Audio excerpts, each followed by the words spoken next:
name you've seen as well. She she's the, on top of things, but she's in Florida on vacation, so you're left with me who is not on top of things. Yes, this is I'm running it, so I apologize. Record and then we'll make everyone get a chance. We'll there's okay, perfect. Perfect. Well, we are recording it now, so we should be all set. I'm hearing a little bit of an echo, so we might have to use mute to prevent the echo from happening. Yeah, we heard it, but now it's stopped. All right, great. Well, I think that what we'll do is we'll hold on introductions so Cindy actually gets here, and we'll go into just do our agenda. So if you go to the third slide, the fourth.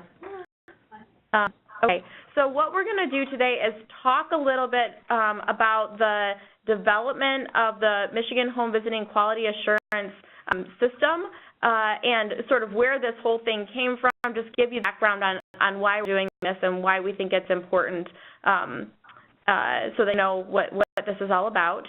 We're going to go into some detail on the tools that we'll be using as part of the study. There's a couple data collection tools, and then our very detailed instrument that we'll be describing and talking through. And we'll talk about what the on-site review process will look like as well this morning.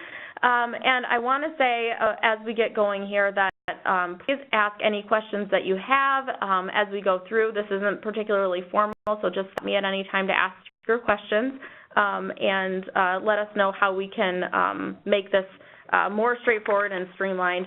And the other thing I want to say before we get started is that truly the purpose of this process is to understand what this quality assurance tool and system functions. That's what we're studying. So I think that as we jump into it, it might at times feel like we're looking at the quality of your program, and that is not our intention at all. You were selected because you run a high-quality program, and we're seeing if this tool is good at revealing that or not. So that's very much the purpose, is looking at the tool and the instrument and the process, and you're really our partner in the process of figuring out how this tool functions and how well it reveals elements of quality for a home visiting system that is being implemented, a home visiting program that is being implemented well. So I'll say that a couple times and just want you to be assured that the intent is very much to look at the system and the tool, not your program specifically or in particular. So do you have any questions that have come to mind for you before we jump into the training? No, that's why we're doing it, is because you're testing the tool data. And the data. Well, that's good, and we're really grateful that you were willing to participate. You're a great site, and we're really excited, super excited to have you on board. I think when I saw the email come through that you joined, I clapped at my desk. Cheers. So, everywhere, Julia. It's very sincere flattery.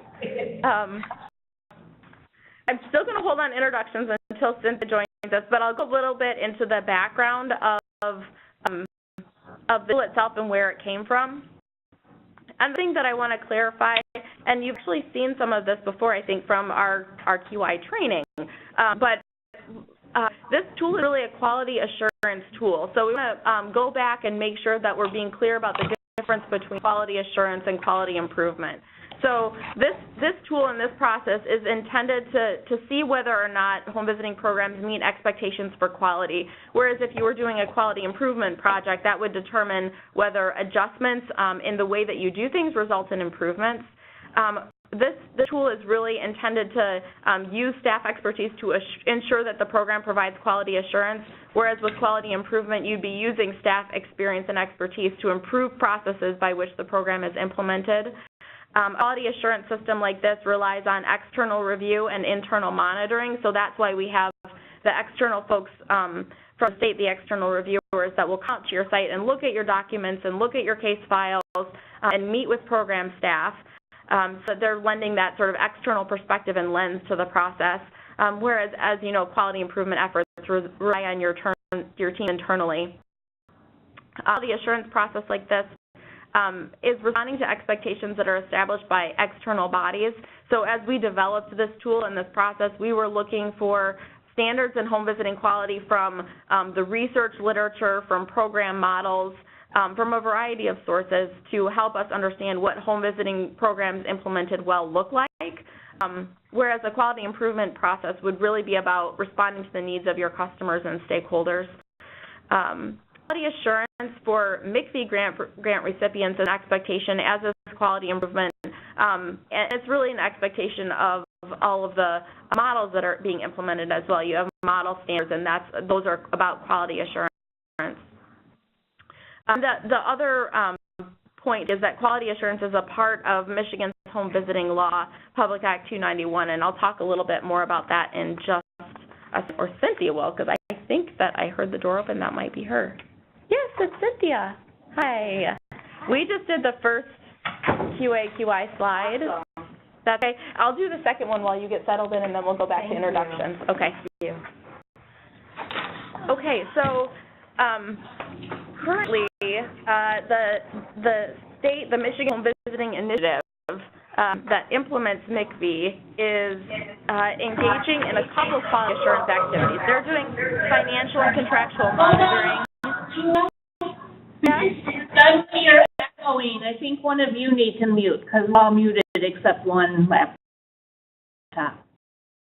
I see on the line we have Kendra, Corinda, Susan, and Galen, you're not muted? Yes. Oh, you know what? It's probably just turned down and not, like, you have to push this. No, mine's mute right here. You can see. Look. What about, like, we're getting some technology. Okay, no. There's different ways to mute. And because it's both of our computers. Okay. That's better. Okay. Yep. Well, yeah. Okay. Just stop us again if we're getting the echoing. So the Michigan Visiting Initiative, which implements MPHI home visiting, has been doing contractual and financial monitoring and monitoring around the benchmarks that those grantees need to report on, and they've been doing a lot around quality improvement. We have a state learning collaborative. We have participation in the National Home Visiting Coin, which is another learning collaborative. We have key projects that the LAAs are doing, the local leadership groups are doing, and the state is doing, and we also have training and technical assistance around quality improvement. But our quality assurance approach has had some gaps. The Home Visiting Initiative hasn't communicated expectations for home visiting implementation, hasn't set standards for the state. It has been monitoring the quality of home visiting implementation across Michigan's home visiting system, hasn't been providing a foundation for quality improvement, and hasn't been meeting legislative or funding requirements to date. So that's part of the background of the drivers for creating this tool in the system to begin with. I'm going to pause on the orientation to why we're doing this for a second and go back to doing introductions. You know me, I wear red shoes sometimes. My name's Julia Heaney, and I'm the principal, for this study, I'm the principal investigator, and MPHI provides some support for MPHI home visiting implementation. We support benchmark reporting, we support quality improvement efforts, and we support the state's fees, of which this is one under MPHI. Cynthia, you introduction? Sure. Hi, I'm Cynthia Zager, and I am playing the role of the lead of this work with this tool. I've been with it from the beginning. It's kind of been Julia and my kind of a baby of ours that we've had together. I'm also playing the role of the Healthy Family, one of the Healthy Families America reviewers. My role here at MPHI is that of senior training and technical assistance provider, as well as professional development support for the Home Visiting Initiative. And just not here today, but Sam is. Do you want to introduce yourself? Hi, Sam. I'm a research assistant on the project, helping coordinate the sending of materials. And Susan and receiving those items. So if you have any questions about materials or surveys, you can contact me. And can you introduce us to those of you who are on the line today? Yeah, muted, so let's see if you can hear everybody. So you I'm Brenda Appleby, and I'm the coordinator of the Parents of Teacher program. I'm Bader, and I'm one of the parent educators. Susan, parent educator. Yaeli Contreras, bilingual parent educator.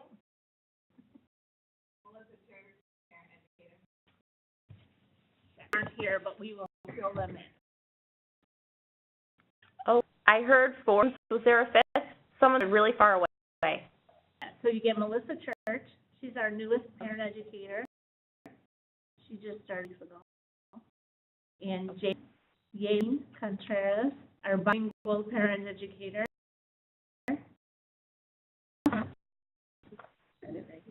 Alana Bader. Well, welcome. Thank you for being here with us this morning. So we're going to jump right back into our presentation. I'm actually going to hand it over to Cynthia, who usually does this part. Thanks, Julia. Well, I guess maybe if we could pause and see if there are any questions at this point from what Julia has talked about so far. Any questions? What I have learned with these webinars is that if you do have questions and you try and start talking to tell me that you have a question, I can't hear that. So what I've learned is that if you push one of your number buttons, it will beep at me, and I'll know to stop. But we will pause throughout the presentation to be able to provide opportunities for questions. But please put a button if you have an imminent question that you want to ask before we pause. Okay. So, so we're looking to really build a system that supports quality. Obviously, we know that home visiting is at a whole new place in today's society, and that is both very, very good, and it also creates opportunity for a lot of people are paying very close attention to what we're doing. There's a huge microscope on the world of home visiting right now. So things that reflect that include the new that came into existence was it last year or 2013? 2013 was our beloved PA 291. And some of the components within that law that are relative to this work is that the law defines the home visiting system as the infrastructure and the programs that support and provide home visitation. So infrastructure, one component of infrastructure is quality assurance. It's built on the idea that evidence-based programs have comprehensive home visitation standards that ensure high-quality service delivery and continuous quality improvement. It also requires that state-funded home visiting programs operate with fidelity to the program or model. So as funders of home visiting programs, we need to ensure that the programs that are being funded are operating with fidelity to the model. There in the world, something that we refer to as MPHI funding requirements, which I'm sure you're familiar with the acronym, but it's the Maternal Infant Early Childhood Home Visiting Program, which is the dollars that supports home visiting from the federal level through the state. And it requires that we provide a plan for ongoing monitoring and implementation of quality. We have to ensure that we are providing an overall approach to home visiting quality assurance, and we also have to make us aware of how we are maintaining quality assurance. So quality is reflected throughout the MHVQAS legislation.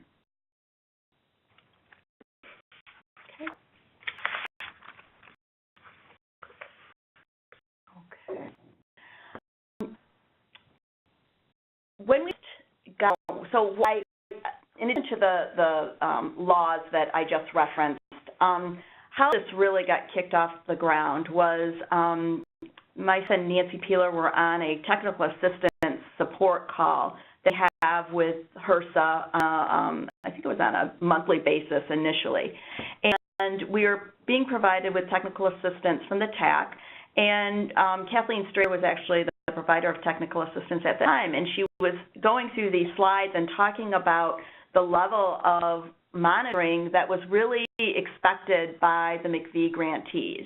And as she was going through these slides, I could feel myself getting more and more tense and sweating because in my head, I'm counting all of the standards that I know that exist with Healthy Families America, and adding that to the isolations of standards that exist with Early Head Start, and knowing a little bit about Parents as Teachers and Nurse-Family Partnership, adding that all up, and I'm thinking, oh my heavenly stars, how are we going to do this? I picked myself up off the floor and dusted myself off. I called Julia, and I said, Julia, we have a problem. And started to talk to her about the things that I was hearing on the call and some of the challenges that I felt were really in existence in being able to meet the requirements that the funder was asking for. And after a handful of meetings with Julia, what we decided to do is to form a work group that included model representatives from the major home visiting models in the state of Michigan. And we included state partners from Department of Ed and Children's Trust Fund, Department of what did DHS? Department of Human Services, and other like people. We came together as a group, and part of the work that we did was we explored all of the evidence-based and the tools that currently existed out there to look at quality and monitor quality. Work allowed us to receive consultation and technical assistance from national and model experts, including Deb Darrow. Oh, hello. Yeah, sorry. Email, okay. In that group, and while we were working together, what we did is we used that information to identify domains that we believed really identified the most pertinent quality indicators in home visit implementation. As a result of all of that work, we developed cross-model standards looking at the various models, and we established measures within each of the domains. That work was developing a tool and a process for assessing quality. With our last competitive grant, we did receive funding to field test the tool, and that's why you're on the call today.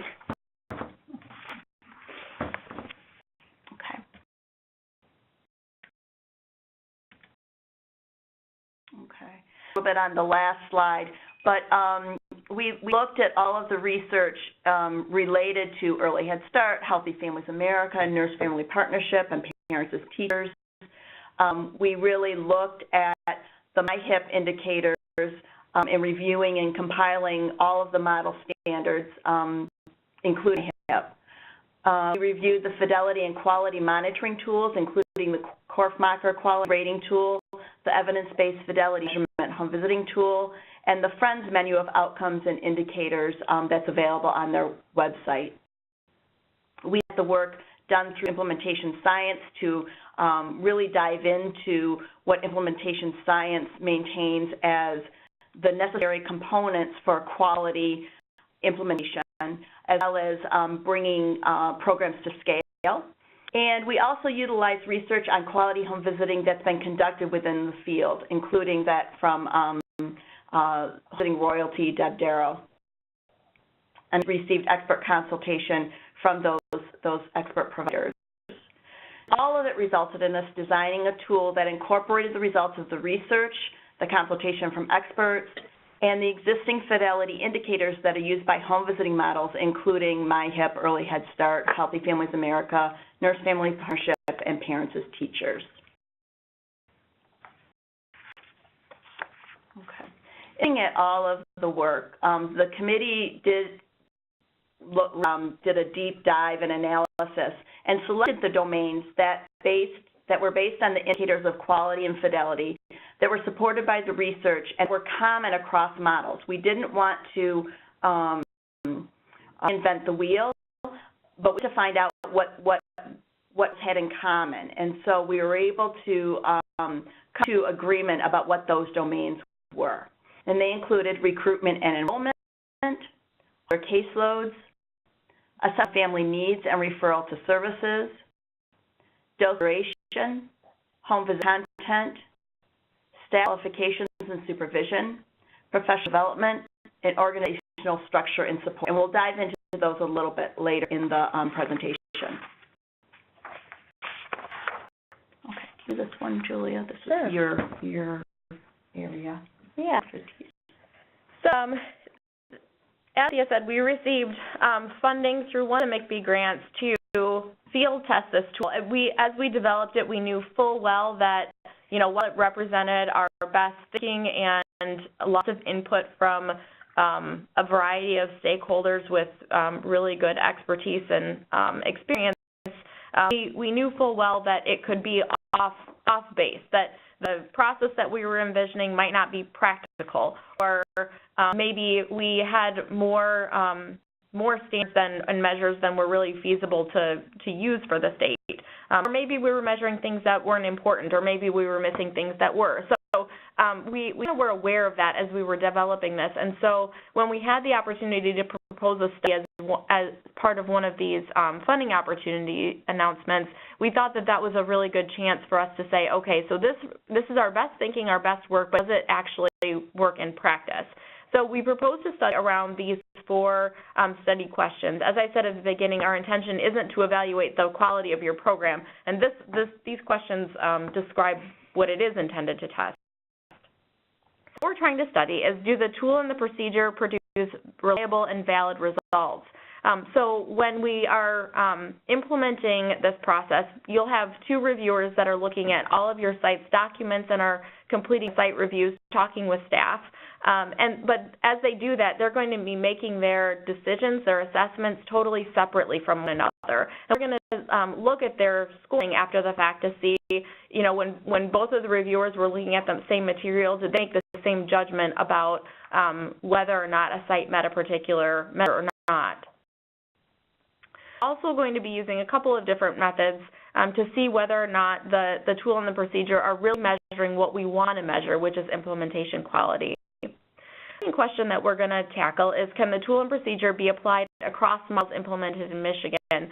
So we've been recruiting examples of well-implemented home visiting programs in each of the 5 models that Cynthia referenced a couple times in her presentation. And the reason for that is we want to test this in those different settings with sites that are implementing different models to see whether or not there are standards or measures that don't make sense for some, or are confusing, or are inconsistent. So it will be our second question that we're exploring. The third question is about cost. We want to understand what the costs are to the state as well as to local home visiting programs as they prepare for and complete the review procedure.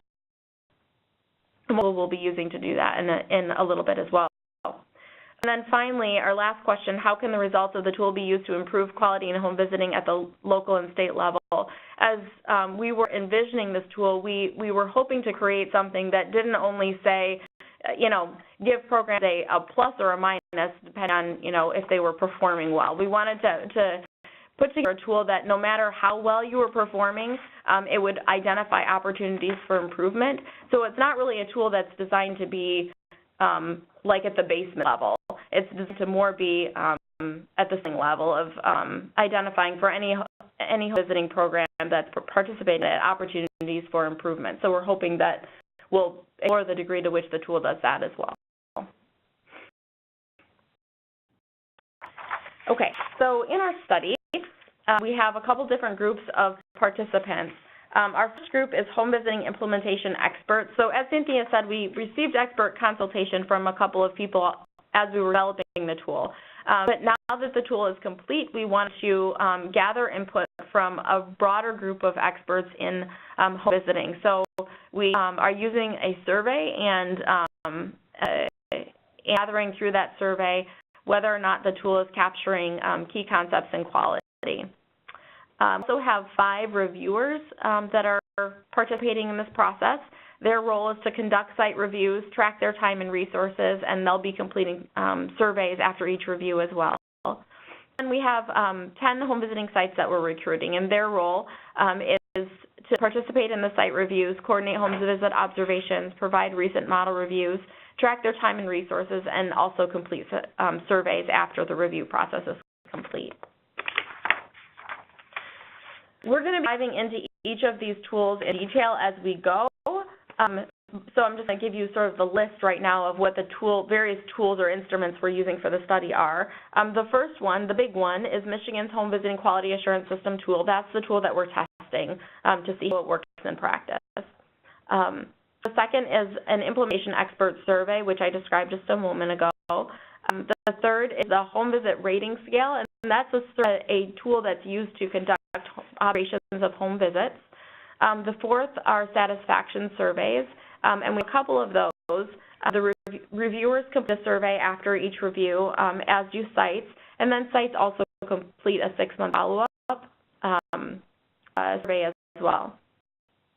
And we have a cost tracking tool that both reviewers and sites are completing.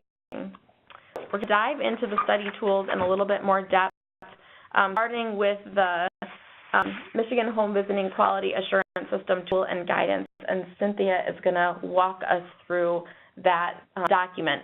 You might want to actually pull it at this point so you can see it in front of you. What hand would that be under? Okay, I'll tell you, 1 second. 4. Found it, 4. Okay. This is a document that I sent to you to help you make your decision about participating in the study or not. So it's the best tool that you'll be looking at today. And it is the tool that we've been referencing through the course of the webinar that the committee really worked hard to develop and establish using all of those bases of information in order to bring it all together. And so the way that it's structured is that we have the overall domains, which I identified earlier in the webinar. Within those domains, there are standards, and then within each standard, there are measures. So how are we defining if a standard is met or not? So you have very specific measures that helps the reviewers to be able to make a determination if the home visiting program is meeting the standards.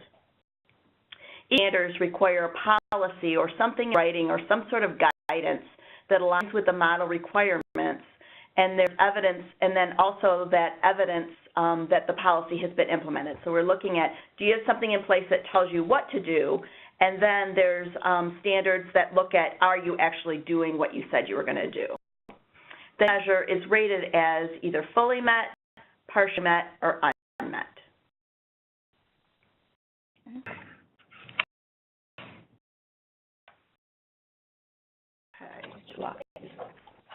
Yeah, I do that. Okay.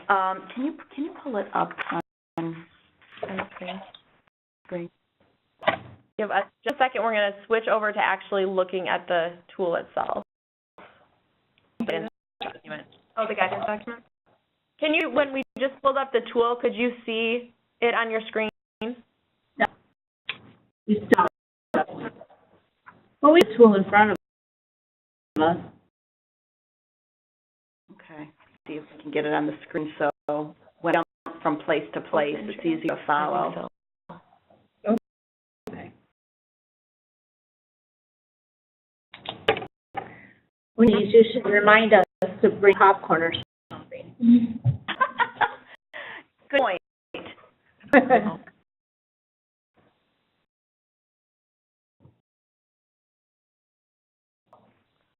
Okay.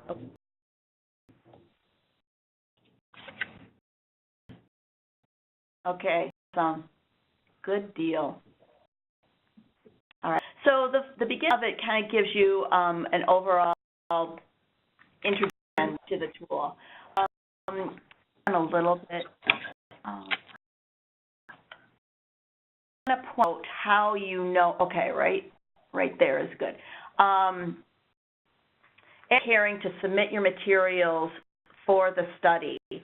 You see the different standards or measures that are identified with an asterisk. Those are the measures and standards that you will want to prepare prior to the actual on-site visit, okay? That helps you determine what documents will be reviewed, what policies will be reviewed. They're identified with an asterisk. During the site visit, the measures that are identified with a greater sign are measures where we're looking at actual other materials on site. So those are things like case files, personnel files that you don't want to have leave your facility. And so those are the things that the reviewers will be looking at when they're right there during the site visit. And then the measures that are identified with a plus sign are those measures that will be rated as a result of interviews. Interview paradigms are also identified by who is going to be asked those particular questions. And if you scroll down a little bit, I will to one of the going down to the actual tool, okay. And look for one of the areas that has gray in it. No, I'm sorry, white, I guess. So keep down. 1.3 is identified as partially being an interview paradigm. And you can see here we're going to want to be talking with the program managers and the supervisors. And they will all be together in the same room while we're doing the actual interviews. Okay. So scroll back up for a second to the rating. Here, right there. Good. Whoops. Back down a little bit. All right. So here I have the domain of recruitment and enrollment. Each of domains has a little bit of just a tiny little blurb about the evidence base and gives you some rationale for why that particular domain was included in the tool.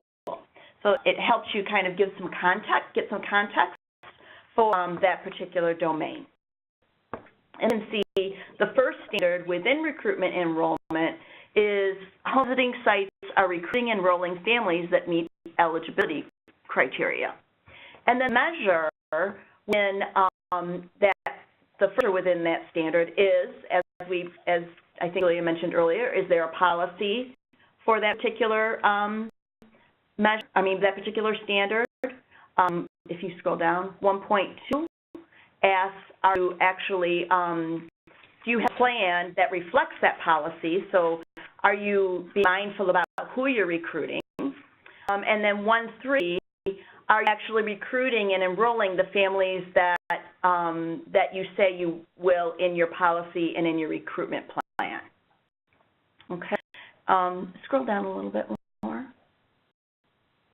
And 4 is that the program is serving as many families as it has the capacity to serve.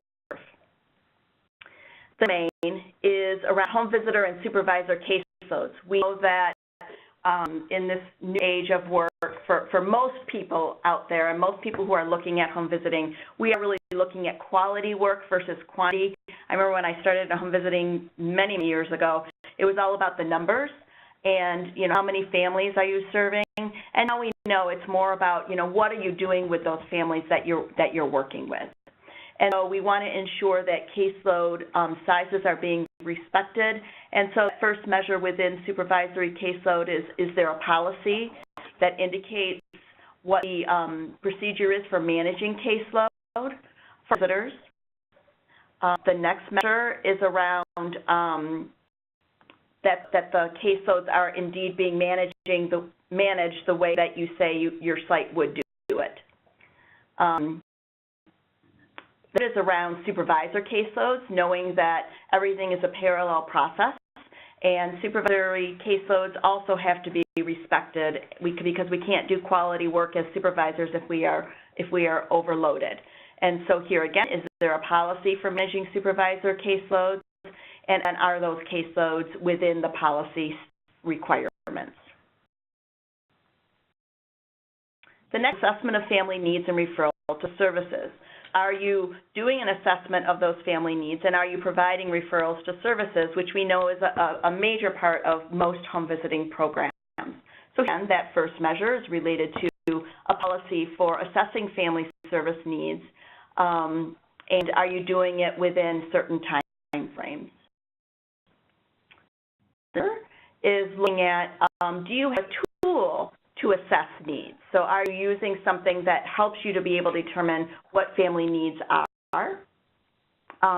4 is, are you completing those assessments and referrals in accordance with your policy? Is, are families receiving those services? So is there some sort of follow-up to be able to determine if families received the referral that you made for them?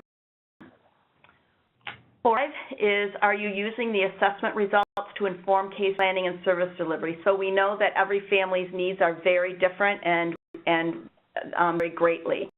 And so you're using the results of the assessment in order to inform your practice and the services that you're providing. 4, 6 kind of gets into the weeds and asks if you are a policy for identifying and addressing very specific service needs, things like substance abuse, intimate partner violence, and mental health needs. We're also wondering if you are using tools that are standardized.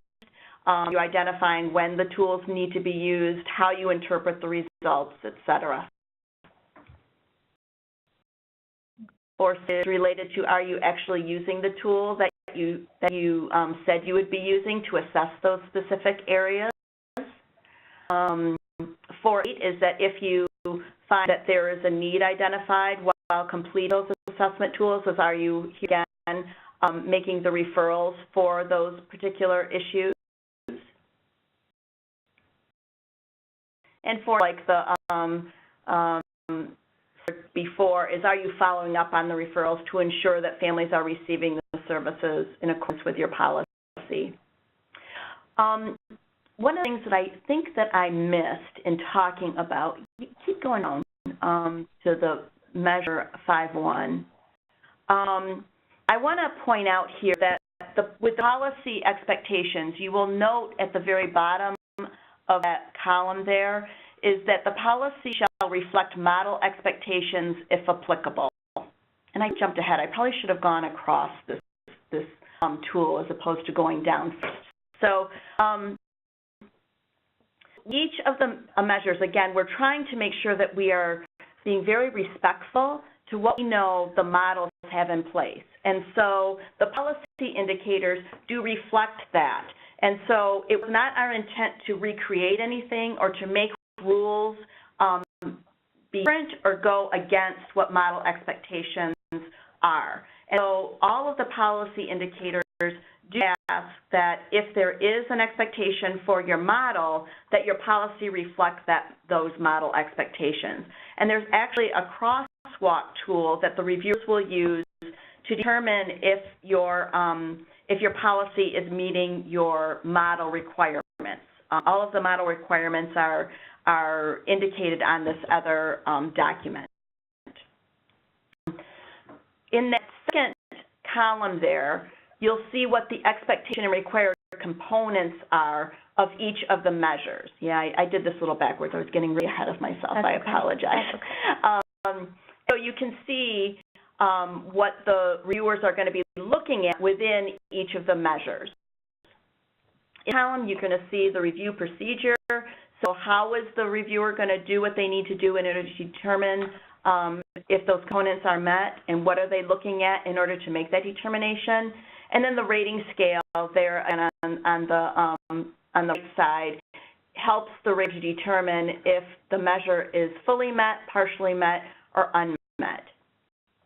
That item column is grayed out here because it's not an agenda item, but we pointed that out earlier, which ones were agenda items and how you determine that. And there's a section for notes for the reviewers or yourself even to be able to use to make notes as you're going through the tool to assess your own site in relationship to each of the measures, just a place for you to jot down notes. I know that I've done one of the reviews so far, and it was very handy. I made a lot of notes to be able to remember what was happening, what I was thinking at the point in time that I was reviewing that particular measure. And at that point in time, I know I kind of went sideways there for a minute, but so I'll just see if I thoroughly confused you or able to follow my madness. Madness was quite followable. Question. That's a little scary, but I guess that's good. Awesome. Okay. I don't want this to sound grumpy, because sometimes I sound grumpy when I don't mean to. But, so at this tool, every detail, but it seems at first glance that it is entirely aligned with what it needs to be in model fidelity for PAT. So it's here that you purposely put in that would not be included in our model fidelity for PAT because it feels a little redundant. Mm-hmm. Yes, and that makes perfect sense to us. Well, is that as putting the tool together, that's where, so what you're seeing is a result of the crosswalk work that was done to look at what quality indicators were relative to all the models. And so we suspect that models like parents as teachers will see a lot of replication for what your model expects. And we agree that there are, for models, already in place a way to ensure that quality is being maintained. At the same time, we also know that there oftentimes, and you'll have to remind me, Corinda, what is there a time frame between periods when quality is looked at for parents as teachers? We will probably in the next year do our initial, like we met all the requirements, so we're really in good standing. But our full evaluation will be this coming year. And then once we are a blue ribbon affiliate, that stands, then we have to do that every 5 years. Okay, that's exactly what I wanted to know. And so as the state is making decisions about how it is ensuring that models are adhering to those quality indicators, we have to totally respect the process that models have in place. And so for those years that you are actually sitting and going through your accreditation process, there would the plan is that there would not be a redundant process done from the state. The other thing that we know is true, and certainly shows up in the research and the literature, is there's something that's called fidelity drift, and it's really the truth of providing services every single day. And so the state was really asked to put in place some sort of system that would help to, I don't want to say eliminate, but decrease the amount of drift that naturally happens for most programs in between those accreditation periods for model. So I don't know if that helps to give context for the point that you are making, Corinda. Yeah. We'll check as we go, I'm sure. Okay. But yeah, it helps. Okay. Absolutely. Okay. No, really good question, and I appreciate the comment as well as the observation about the tool. So it doesn't sound cranky at all. I purposely working on that, yeah. Okay. Go through and just outline each of the I'm gathering that you're probably getting a sense for the overall organization of the tool and what it is that we're looking at. So I'm not going to go into each of the different measures, but kind of highlight different areas. So here on 5.3, you can see that it's an interview measure where we're going to be talking with program managers and supervisors. I'll back up just for a quick second. So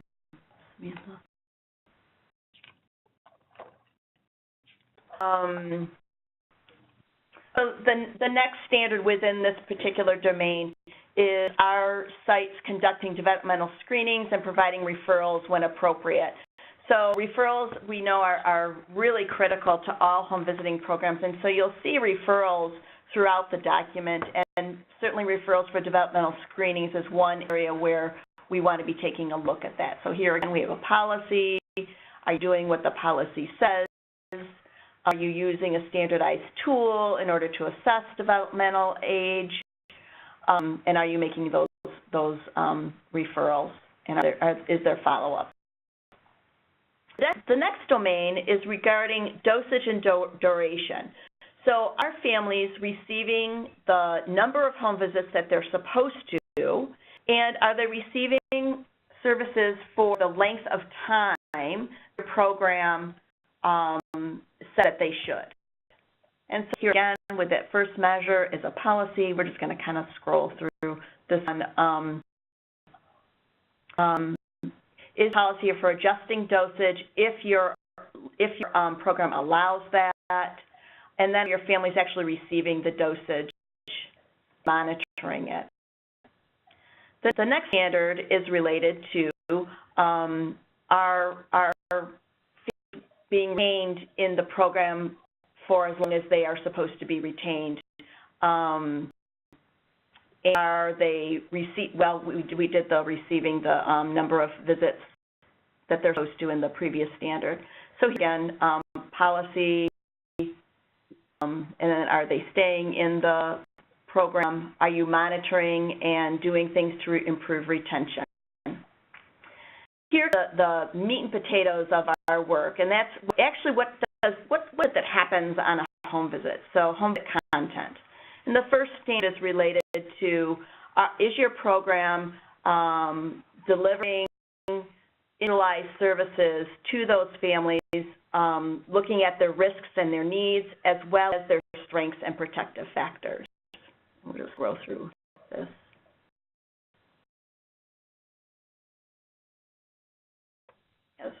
The next standard is related to content or curricula. Obviously, we know that Parents as Teachers has this wonderful curriculum called Parents as Teachers, and so this particular measure we'll look at and see how your curriculum meets the measures, but I have no doubt will be good. Standard 10 is related to the importance of building positive, productive relationships between home visitors and families. So there's one area where those home visit observations will come into play, although it's not a part of the actual measure. But is there a policy for assessing the quality of the relationship between the home visitor and the families? You're collecting feedback from families. Is there a training component for building rapport?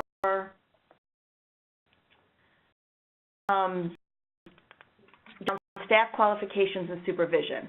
The first standard around that is your home visiting site staffed by qualified home visitor or supervisors?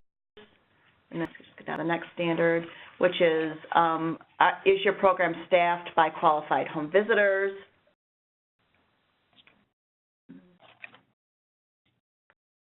And then is our home visitors with supervision that reduces the emotional stress of home visiting, reducing burnout and turnover, and improving performance? And so we'll take a look at what sort of supervision is being provided at your site, what sort of policies are in place, how frequently you're meeting with staff.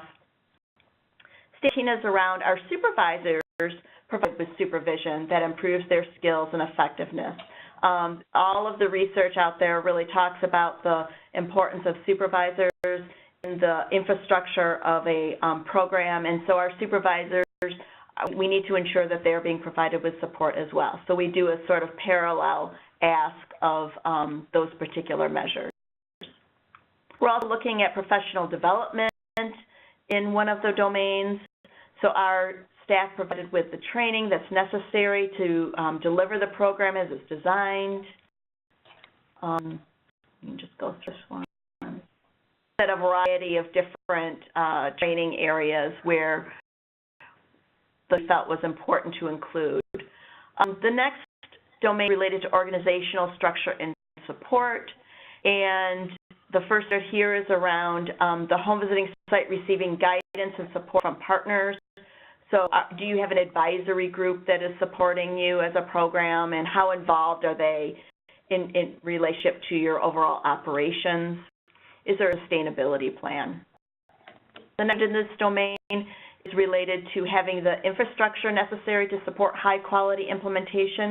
And I want to point out, because this came as a little bit of a surprise to the first visit that I went on, is we'll actually want to take just a quick tour of our office to see that home visitors are provided with the space that they need, the computers that they need, the cell phones, the filing cabinets that they need in order to do their job. So just a quick little tour will happen in the afternoon. Is there a data management system in place that helps you to be able to do your work? Is there accounting and human resources supports in place? And the next standard within this domain is being able to assure and improve program quality. So you have some sort of quality assurance and improvement plan in place, monitoring that plan, and are you doing things to actively engage all staff in that quality improvement process? 9 is related to being integrated within the broader service system for children and families in their communities. So are you linked to the Great Start Collaborative? Do you have other partners and local agencies that you are working with to ensure that support? So gives you an overall very quick review of the domains and measures and standards within the tool. Any questions at this point? Are you coming in for a week? That's a lot of stuff. A lot of stuff, and sometimes, yes, we feel like it, but believe it or not, we've got it down to a day at this point. We do have a larger site coming up soon, and so we'll see how our schedule meets the needs of that larger site. How many home visitors does your program have? I have educators and a group coordinator. Okay. All right, helpful. And 2 of them. Okay.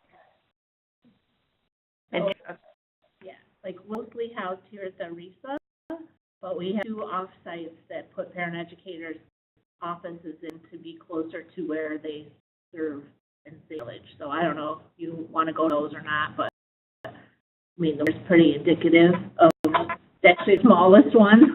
The others are really nicer, but up to you. So as you are accredited with parents as teachers, are all 3 sites included under one umbrella? Yeah. Oh, yeah. Yeah. Okay. Not in this building. Got it. So we'll have to have a conversation about what that looks like. It sounds like they're similar to Kent HSA. Yep. And so how do we want to coordinate those logistics? Yep. Okay. Yep.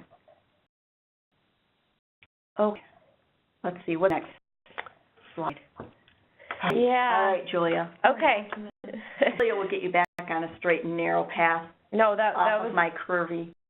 That was Right, thank you you. want me to pull everything else? As we go through, maybe not the model guidance. We can get worksheets. But okay, so this tool is big, complicated, lots of components, and so we have lots of additional supplementary materials that go along with it. The first via reference is the model-specific guidance. So each of those, several of the standards reference standards that are held by particular models, and so each model has its own guidance document specific to that model. So we have a PAT guidance document, so when the reviewers are looking at a PAT site, they know what PAT says under a particular standard and measure. Okay. The second type of document, supplementary document, are worksheets. Reviewers have worksheets and sites have worksheets as well. And the purpose of these worksheets is to help you, if you need it, to prepare data for the site review. So as you saw with some of the standard measures, they reference specific data that the reviewer would like to look at. So that might be related to caseloads or home visit completion or whatever it happens to be. And so what we have is an optional document that you can use to capture. Oh, it's not optional? I think we came to a determination about them not being optional. Oh, okay. I thought that was just the document checklist. Oh, no, the checklist. Oh, the checklist, that's what I'm talking about. Oh, the checklist, yeah. The checklist. Oh, the checklist. Okay. Sorry, we are getting ourselves on the same page. No worries, don't worry about it. So the document that Sam pulled up is not optional, but the document that I'm thinking about right now, the worksheets are still optional? Yes, okay. yeah. Because we know that some of you, I think that your data system probably can produce a lot of the data that is in the standards and measures. Not every site will have a data system that can do that. So the worksheets were intended as a tool to help those sites that can't pull data out of their data systems to capture what the reviewers need to look at. This, yeah, I'm trying to find it. The one on the screen. It's not the one on the screen. My notes say that it's under tab 5. Oh, the one that's optional? It's not always is there. I have that. That don't have it? Okay. Before. The worksheets, let me see. Give us find this guy. Oh.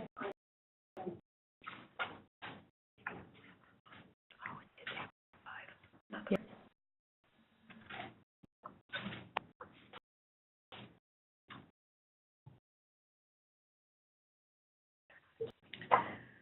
Calculation worksheet, is that what it is?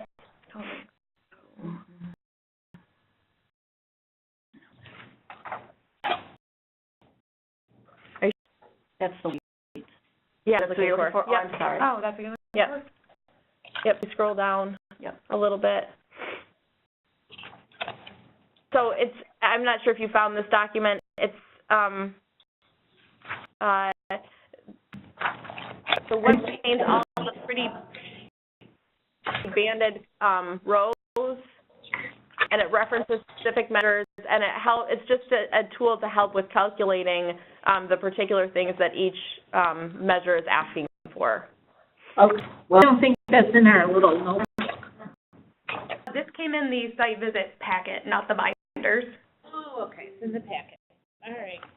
And This is the packet tab 5. I have to look at because it's got a clip on it. It's not in a notebook. Yeah. So this one, this is the optional one. This is the one that you don't have to use. If as you're going through and looking at those standard or measures that reference specific data, if you don't have a way to calculate that with your system, these might be a useful way to generate the data that you need the reviewers to look at. And this is called what? Can't see it on the Go to the top. Measure calculation worksheets for sites. Okay.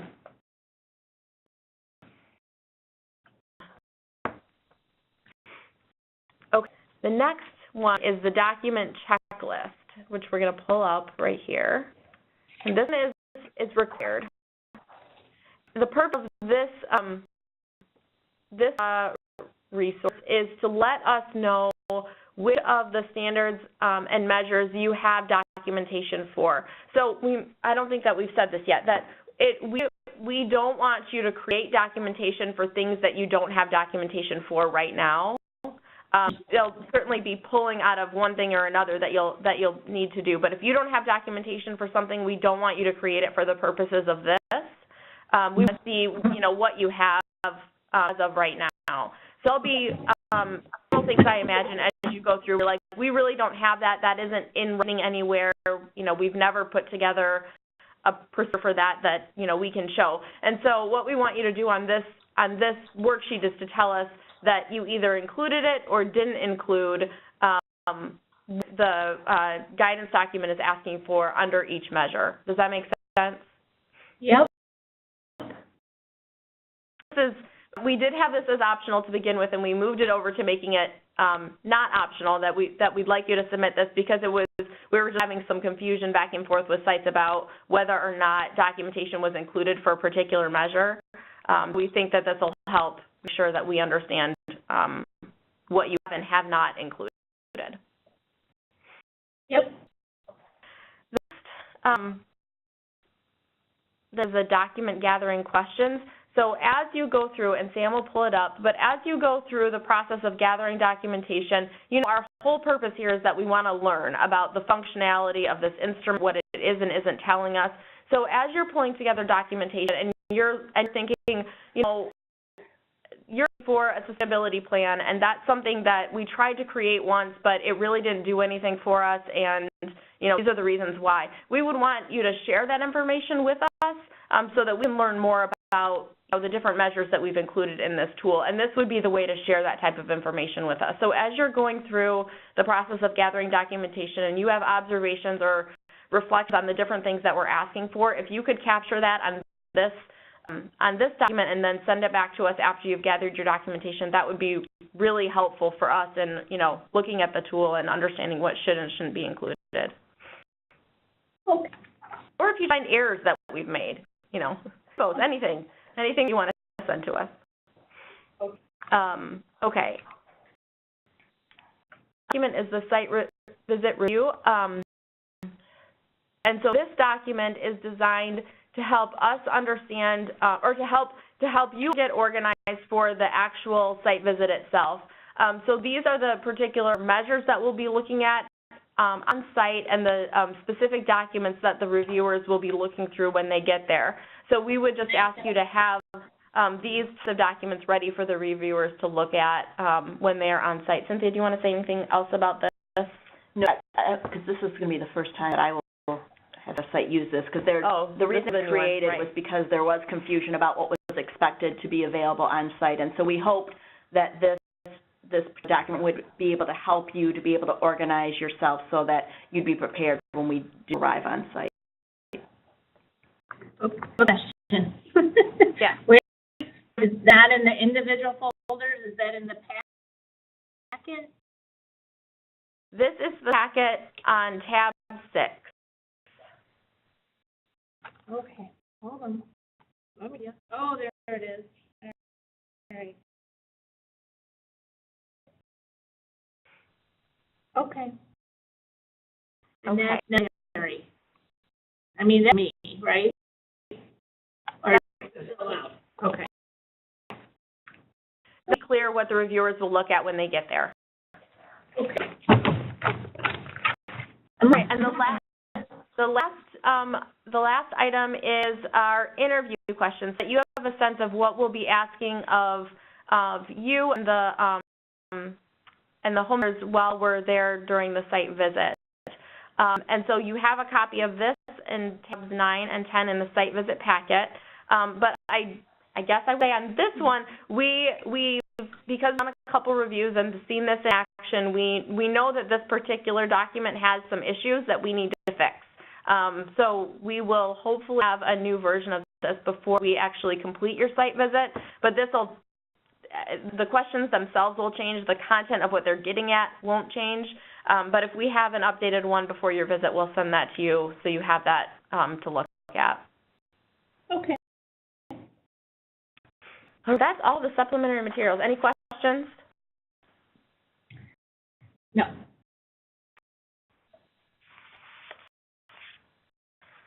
Oh, after the site visit, what the procedure requires is, with the results of the site visit, completing a quality report.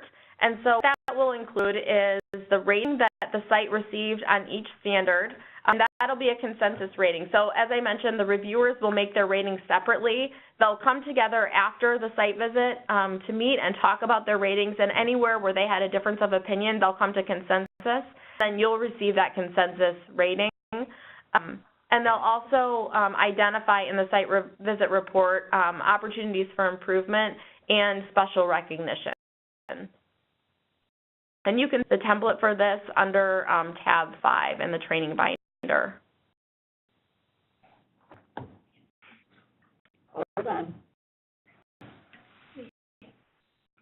Okay.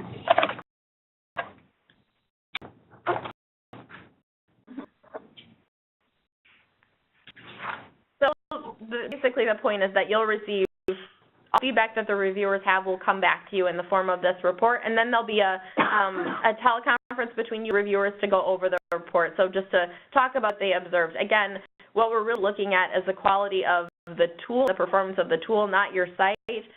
But part of the idea of the tool is that we want it to be something that could be useful for improving quality, and without this component of it, we wouldn't be able to test that without giving you the feedback that the reviewers had and what they saw. So that's sort of the purpose of doing it, is to answer that fourth research question that we have. Okay. You know, produce information that you find useful and informative or not. So the next piece is cost tracking.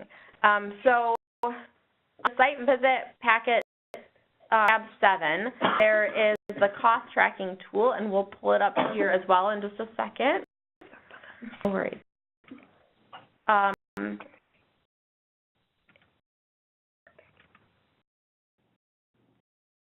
As I mentioned earlier, one of our questions is around cost, and what we want to understand is how long does it take for you to prepare the documentation and submit it? How long of a commitment is it for you and your staff at the site visit? So we want you to track all of the hours that you spend on this study, so that we can generate an estimate of how much this would cost sites to do in practice. So, and one of the important things to keep in mind here is that we don't want you to do anything to, we don't want you to spend any time working on meeting the standards. We just want this cost tracking to reflect time spent pulling documentation and preparing for the review, going through the review itself, any costs of making copies or anything like that that you incur for the project. We want you to track all of those costs so we have a sense of how much it costs to actually prepare for the review and go through it. Okay. The tool itself is pulled up. You will fit out as you go along this process of completing this orientation today, preparing review materials and so forth, and you'll be sent by Sam a link to an online version of this tool in Qualtrics at the end, where you can enter all of the time you track over the course of the project. Okay. Does that make sense? Yeah, for me to write it all down, and then later I'm going to transfer it to an online document? Yes. What is easier, just put it in the online document as we go? Yeah, you can revisit the quiz as many times as you want. This is for your convenience if you're more comfortable writing it down and just entering it all at once later. I thought you were going to send it online at the end. But I think they have to fill out the Qualtrics quiz. They don't have to fill out those. Oh, okay. If they want it. Sorry, my confusion. So at the beginning of the process, the Qualtrics link, and you can fill it out online as you go. So you can exit out of it and then it'll save it? Yeah. Oh, Keep your answers. It should. Okay. All right. The next component is the home visit rating scale. Have you used this instrument for your site at all? Yes. Yeah. This is HOR, however you say that. Right? Yeah. Yep. You're already familiar with it, which is great. One of the things that we want, one of the ways we want to look at validity with the study is we want to see if the information we generate with the tool aligns with other measures of quality in home visiting. And, you know, there aren't that many measures of quality in home visiting, which is why we created this instrument in the first place. So this has been a bit of a challenge for us. But one of the measures of quality that we decided to use was the hovers. So the way that this will work is that we will work with you to schedule one home visit for each of your home visitors. We will come out with you for the visit. We'll set up a video recorder and record it, and we'll actually complete the hovers based on the video recording back at the office so that we can do our own inter-rater reliability and make sure that we capture everything appropriately. We will, this process will, we have a consent form that will ask families to sign, and we have an incentive that we'll provide to families as a thank you for their participation in this piece of it.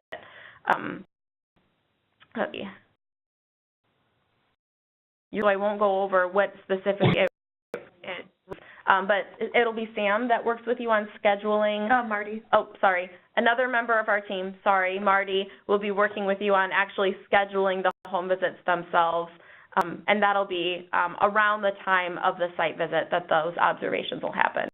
And about this piece, this is the piece we usually get the most questions about. It's not all on the same day. You're going to make Not all on the same day. We will definitely come out a couple times as we need to get each visit for each home visitor. Here's a question. Will you get a copy of the videotape? Because there's a lot of time on home visit observations too. We have a question from another site, and so we put in a question to our IRB because that definitely wasn't a part of our protocol to begin with. But we put in a request to our IRB to see if we could get approval to share the videotapes, and if your site would like that, and if we get approved, we're happy to do that. We just have to have that approved by our IRB before we can share it.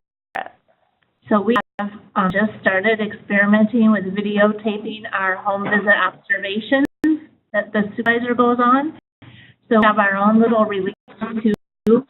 We could sign our release and your release so that the parents could use it for both purposes.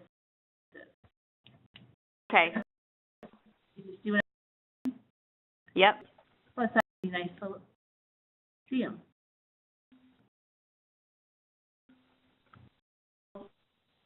I'll tell you.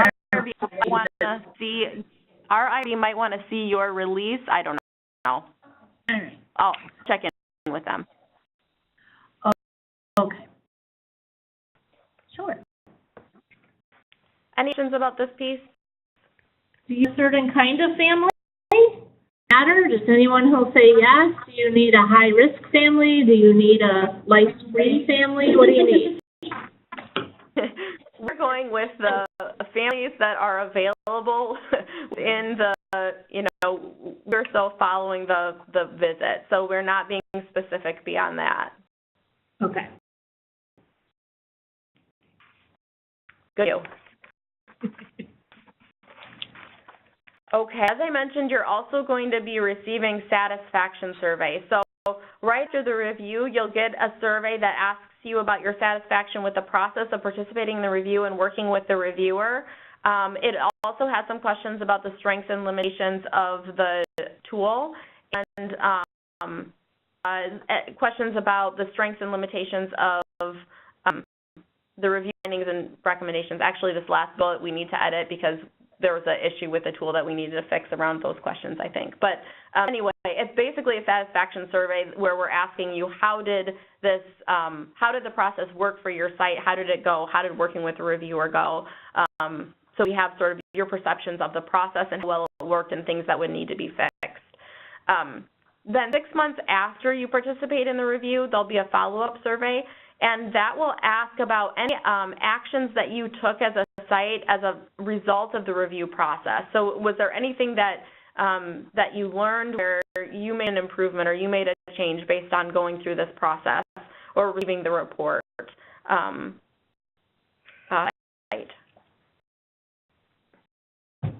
Surveys, again, from Sam, visit, and then 6 months following. Okay, so the on-site review process. We have some slides here that just kind of go over role and responsibilities for us, for the reviewers, and for your site, so you have a sense of who is doing what and how the timing of this is going to unfold. So then that we're doing now is the first bullet on this slide, so we can check that off our list, all of us. The second responsibility of MPHI is actually scheduling. So we will coordinate scheduling the on-site review date with you and with the reviewers, and we will work with you on scheduling the home visit and observations. Part of the role is to facilitate sharing of documentation between you and the reviewers, so you'll actually send all the documentation to us, and then we'll get it to the reviewers. And we're also facilitating the consensus coding meeting between the reviewers. Responsibilities of the reviewers, they are providing their availability to us for scheduling. They have signed confidentiality agreements, so anything that they see when they're on the on-site review or anything that you send to them in their in your documentation in advance, of course they can't share any of that, anything they hear in the interviews. Prior to the on-site reviews, they will review the documentation that you submit, and they'll rate it as best they can at that point using the guidance document, and complete the reviewer worksheets with the data that you send. Also complete the on-site review. The way the reviews are set up is that each reviewer is reviewing 2 sites that implement a model that they have expertise in. Then they're reviewing 2 models, 2 sites that are using another model that they have expertise in. For on-site reviews, they're supposed to bring money for lunch, and the next slide, one of the things that we're asking you to do is to pick up lunch for the reviewers if you can. We're trying to condense so much into this one day. Not breaking for lunch is one of our strategies. Mm-hmm. So they eat while they review. It's not very nice. That's right. Okay. They also work independently. They can't discuss their readings with their peer reviewer until that consensus meeting, so they're independently making their decisions. And they schedule time to review the report with sites and also the other reviewer. So what they're trying to do is actually schedule that time to review the report at the end of the site visit with you while you're all there. After the on-site reviews, the reviewers submit their final ratings on each measure to MPHI, and then they with us on to coordinate a consensus meeting to final decisions on each measure. They draft a final quality report for the sites, and then they participate in a phone conference with the site to go over the final report, and they also complete a satisfaction survey. And the reviewers, of course, are also tracking their time spent on all their review activities. Okay, responsibilities. So the sites are providing their availability to MPHI for scheduling. Before the on-site review, you'll send in all your required documents to MPHI, and you'll pull your materials that you'd like to be reviewed on-site, and you'll coordinate home visiting observations with MPHI. For the on-site review, you will make sure that staff are available for the site tour and for the interviews, and you'll be ready to pick up lunches for the reviewers. After the on-site review, you'll participate in a conference with the reviewers to discuss the quality report. You'll complete the 2 follow-up surveys, and you'll provide the results of a recent review by model developer. This is another way that we're looking at validity of this instrument. We would hope that the review process that we complete aligns well with the review process the model developer completed. So we'd like your most recent review. You'll also track the cost of the review process. Questions about those responsibilities? I don't have any. We're good. Okay.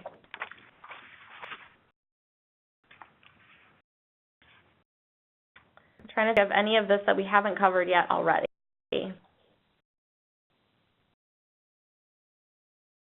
There's your name written all over it. It is incredibly thorough. Cynthia's name is written all over. Don't just blame me. I don't know Cynthia very well, but I know you well enough to say I called the right person, in other words, right? Yes, I think that we've talked about all of these components already. As you jump into it, you'll probably have some questions. The way that we're handling questions is directing everything to Sam. The reason for that is that we want to make sure that as we're providing answers, we provide everybody with the same answer. make sure anything that needs discussion has that proper discussion. So as questions come up, email Sam and we will get you an answer ASAP to whatever questions you might have. Raised really good questions that have, challenged us to think about things and make some revisions already. So we really appreciate the questions, observations that you have as you go through this process, because, we know that it's flawed. We know that we can improve it, and that's the whole point of doing this. Okay, important dates and deadlines. The observations, I think we probably already talked about most of this too. Those will be scheduled the week of the review or the 2 weeks following the review.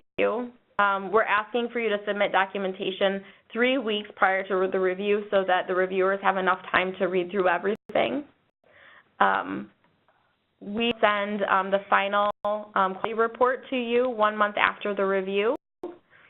And we'd like you to schedule that meeting with the reviewers to go over the quality report within 2 months from the review. So we want them to have enough time to finish it and then you to have enough time to review it, and then that meeting can take place. And that'll during the site visit. I think I said that. Submit that cost tracking tool or finalize and submit your Qualtrics survey 1 week after the review is complete. Let's see. And I think I said these already. The satisfaction survey will come the day after the quality report is received, and you'll complete the survey within a week after receiving it, hopefully, and then that 6-month survey will come 6 months later.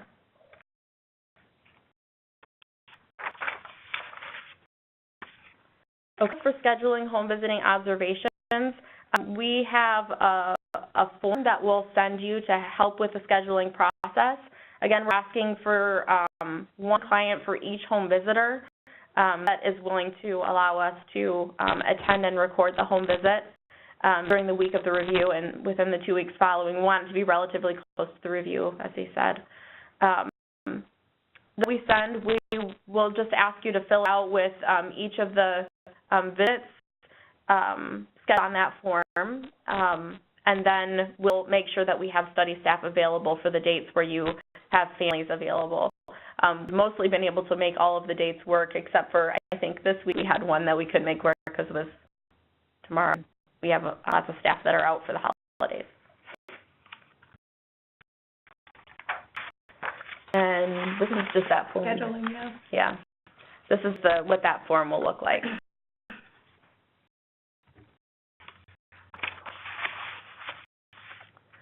Okay, under tab 8 of the training binder, I think that you have a schedule for the on-site review agenda. Pretty basic. You'll see that the day starts out with with introductions and an orientation to the day. Then the reviewers spend a good chunk of the day reviewing documentation. These happen in the afternoon. We have them on the agenda for after 2:30. I know sometimes they've started a little bit earlier than that or been adjusted based on when people were available. So this isn't written in stone. It can be a little bit flexible. So just let us know if you have a reason that the interview time should be adjusted. But our plan in general is to complete those in the afternoon. And let me just say the reason why they're set up that way is that context for the reviewers for the questions. We want to be able to look at what documents you have and review as much materials as possible to really get an understanding of your program, which really helps us to be able to better ask the questions in a way that makes sense to your program. So that's why, because I know one of the biggest questions is, well, can't you do the interviews in the morning? Because obviously it's easier to do home visits in the afternoon, but that's why it works better for us that way. Yeah. A brief closing meeting to the day, and we thought that there was absolutely no chance that this was going to actually happen within a regular 8-hour workday, but it has so far worked. Everything able to be within that schedule so far, but we haven't done the biggest site yet, so we'll see how it works. Questions about the agenda? saying that for that day, you don't just need the supers, you need all the home visitors there, and only for that interview part, or for the whole day? Need to be there for the interview part. It doesn't need to be all of the home visitors, right?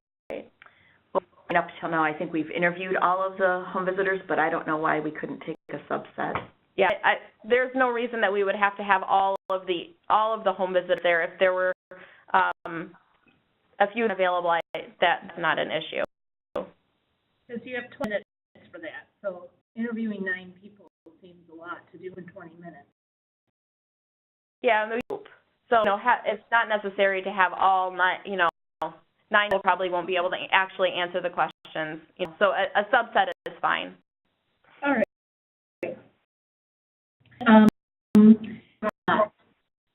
May have completely wonderful luck, but when you schedule all these concerts, have you had anybody the last minute cancellation or no show or anything like that? Not yet. Okay. So you didn't. I'm sure we will, and that'll be fine, and we'll work with it and reschedule, and that's no problem at all. We expect that'll happen at some point. Well, like to have you see a wide variety of types of visits and types of clients. Obviously, the more needy, at-risk, involved clients are also more likely to cancel or no-show on you. So I don't know. I mean, I would like to prioritize that variety. Well, if there are options, within that time frame, I think having a mix of different types of clients is great. Okay. And if we have cancellations or no shows, that's no problem. We'll reschedule and come out again. Okay. That's it from that section. Well, that concludes what we wanted to go over. But are there any other questions that you have about the process in general, or anything else that we can clarify today? Let's ask the rest of the girls here, ladies, if they have any before I start on my little list. A question about MHVQAS in my case. Oh, Jay just asked, so her home visits are almost entirely in Spanish.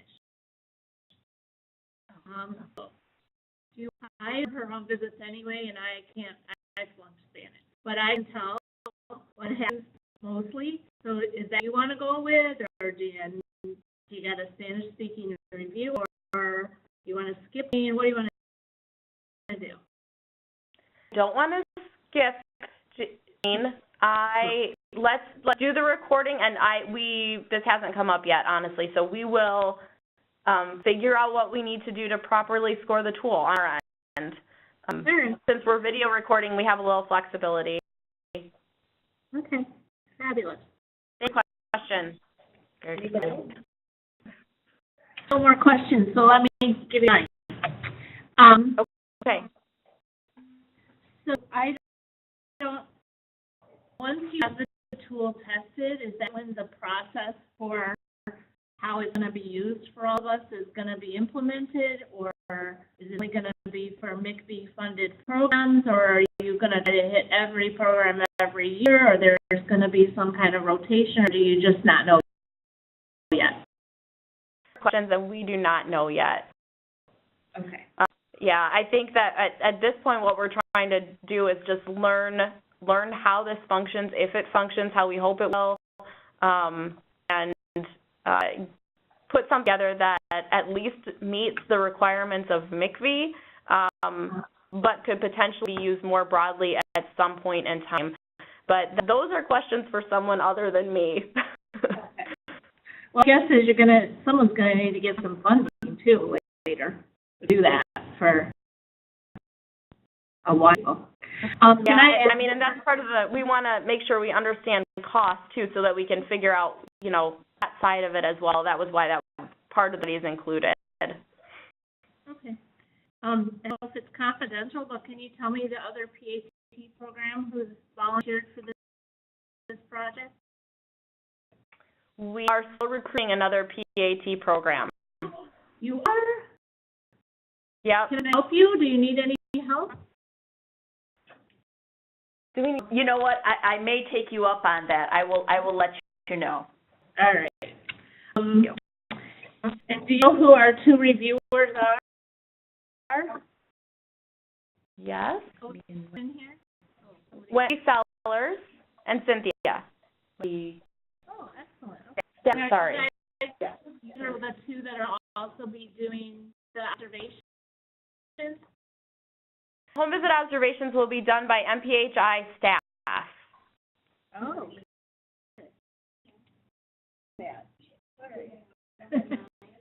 Number 9, I didn't get that far. Okay.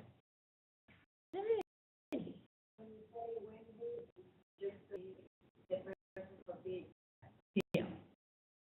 Okay. Wendy Stafford's one of our reviewers? Yep. I know her, I have a personal relationship, right? Yeah, Wendy that you referred to us, actually. I know how. Small world. No, I'm just kidding, yeah. No, I wasn't doing this more since you recruited her for that other job. That's good, that's good. Okay. Yep. This has been rolled into her position, so, Excellent. yep. She couldn't escape us. Yeah. She's a good girl, isn't she? Interview questions that you said, we'll probably update it and you'll send those out. I'm assuming since you're giving them to us, they would want the parent educators all to have a copy of that before the actual interview. There's no need to start or formally prepare for it. It's just so to make everyone more comfortable, basically. Okay. Talking about and how it links back to the actual tool. Okay. And tracking, usually that's going to be for me and Hazel, who's our lead parent educator, not the parent educators, right? Unless they're involved in pulling up some of this stuff. Or not them to track everything. They should fill out a cost tracking tool for, even if they only spend half an hour preparing, they should include that.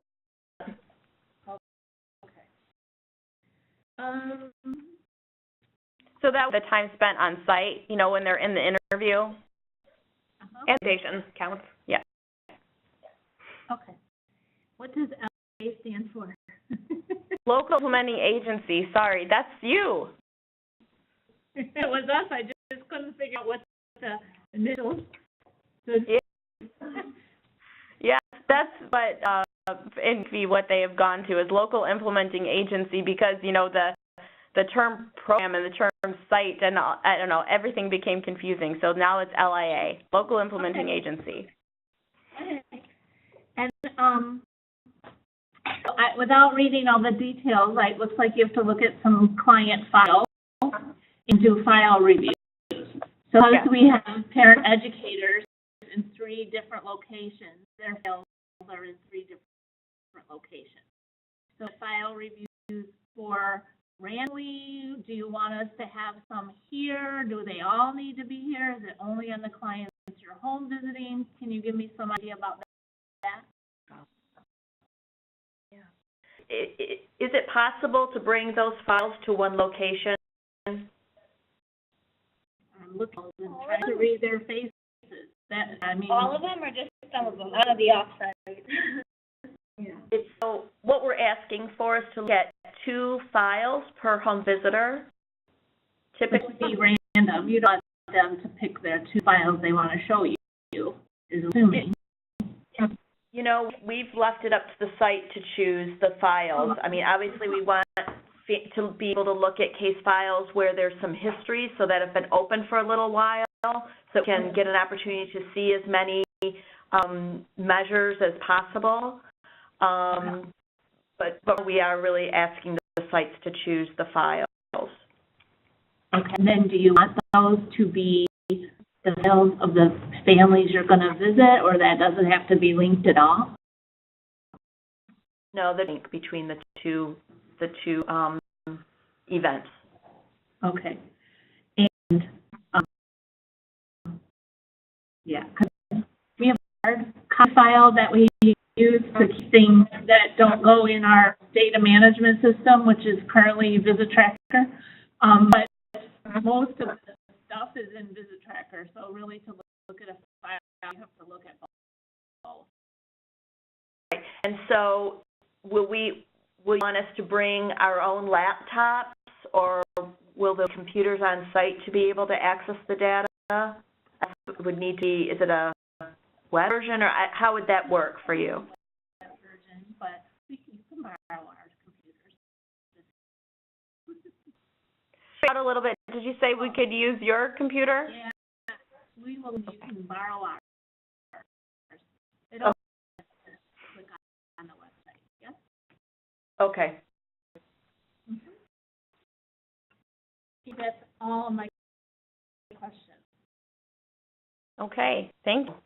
And thanks so much for participating in this. We are really excited to have you on board, and we know that we'll learn a lot from you, all of your good questions and observations, and from learning your site operates. So thank you, thank you. You're very brave of us to know. Let me tell you right away, we're going to flunk all the written policies. We're moving ahead to test the tool and go from there. Will help us get ready next year for our other place where we have to have our policies written down. So you're not flunking, you just don't have the information. And I'm not going to spend my Christmas vacation writing them either, so thank you for telling me you didn't have to. No, please do that. No, this is just what you have right now, and we'll go with that, and it's definitely not flunking. We're just taking a snapshot of where you are right now and learning from there where we can expect visiting programs in Michigan to be. That's a parallel process you're using. So will you tell me how I can have this, send me a link or something, a recording, so I can look at it? Okay. Yeah, and we'll send you a link to the recording so that you can share it with your other staff. And Sam, thank you sent me a calendar to set up a site visit. I just haven't had a minute to look at it, but hopefully before Thanksgiving I will. Yes, yeah. Okay. Thank you. All right, thank you very much. Have a very happy Thanksgiving. You too. Bye, ladies. Thank you. Bye.